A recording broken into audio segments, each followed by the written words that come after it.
Welcome to Psych Central's Ask the Therapist. I'm Dr. Dan Tomasulo, and this is Dr. Marie Hartwell-Walker.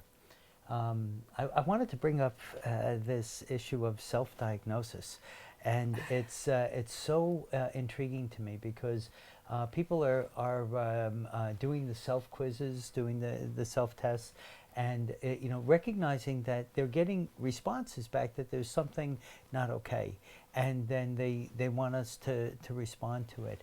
And so there's a couple of things I think we can talk about with that. The thing I'm most aware of is that when somebody takes a quiz like that, I think that's first and foremost, that's a really good thing, because they're looking for some way to sort of measure where they're at with this. They know something's not quite right, so they take the quiz. And I guess the thing that I often say back is the quiz is a good beginning. Yes. But it really isn't, a firm diagnosis. It's basically saying, let's look at this a little deeper. What are your thoughts on that? The same thing. You and I are old enough to remember when only really crazy people had diagnoses. Yeah, right? yes, and right. it's a very healthy shift in our culture that now people look to mental health issues as maybe the foundation for what's wrong. On the other hand, as often happens, the pendulum has gone maybe a little too far, where everyone's or not everyone, but people who are feeling troubled get concerned that they have a mental illness. Yes. And it may be a mental illness, Right. but on the other hand, it may be an indicator of something that's quite normally abnormal. Yeah. And how do you sort that out? But I do think you're right, that it's a place to start. Yep.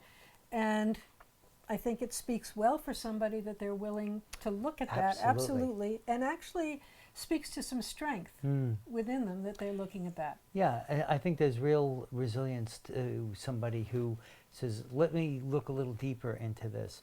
But you know what it's like? It's like taking a temperature. You know something's not quite right, but you don't know what it is. So you take your temperature and you go, oh my goodness, it's elevated. There isn't, there isn't this perfect balance inside of me. So then what's the next step? Well, the next step is, let's go check it out. Go to the doctor, you start finding out what's wrong. Right. And I think it's really important that, because we often get these kind of letters too, of I've taken this quiz and this quiz and this quiz. Do you think I should see a psychologist? Yeah. And my answer is, if you are asking that question, probably you've already done what you know how to do. And it only costs you an hour of your time to talk to somebody who will either reassure you or say, well, maybe there is something more you can be doing. Yeah.